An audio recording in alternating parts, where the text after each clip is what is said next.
வெற்றிவேல் முருகனுக்கு அரோகரா. என் அன்பு குழந்தையே, இதை நீ கேட்டு முடித்த 10 நிமிடத்தில் உன்னுடைய உயிரான உறவிடமிருந்து உனக்கு அழைப்பு வரும். உன்னை நான் நன்கு அறிவேன் தங்கமே. எவ்வளவு ஆறுதல் கூறினாலும் உன்னுடைய மனம் ஏதோ ஒரு காரணத்தால் மீண்டும் கவலையில் மூழ்குகின்றது. நன்றாக இருந்தாலும் திடீரென சோகத்தை தேர்ந்தெடுக்கின்றாய். முழு சரணகதி என்பது என்னிடம் ஒப்படைத்த பின் அதை பற்றிய சிந்தனையும் பயத்தையும் விடுவிப்பதே.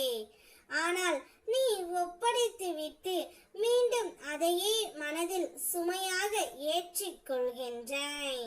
உன்னுடைய நற்பண்புகளுக்கும் பிரார்த்தனைகளுக்கும் பல நன்மைகள் காத்திருக்கின்றன.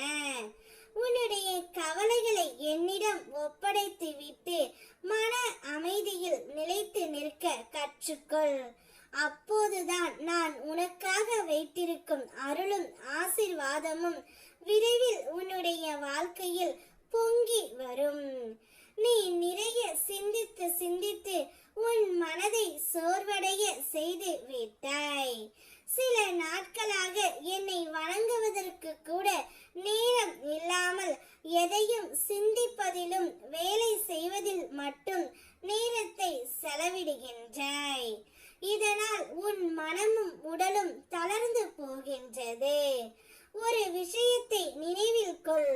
என்னிடம் நீ செலவிடும் நேரம்தான் உன் மனதை தெளிவாக மாற்றும் நேரம். அதனால் கவலைப்படாதே.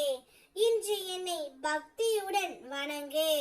உன் மனம் மீண்டும் உற்சாகம் பெறும். சிறிது ஓய்வு எடு.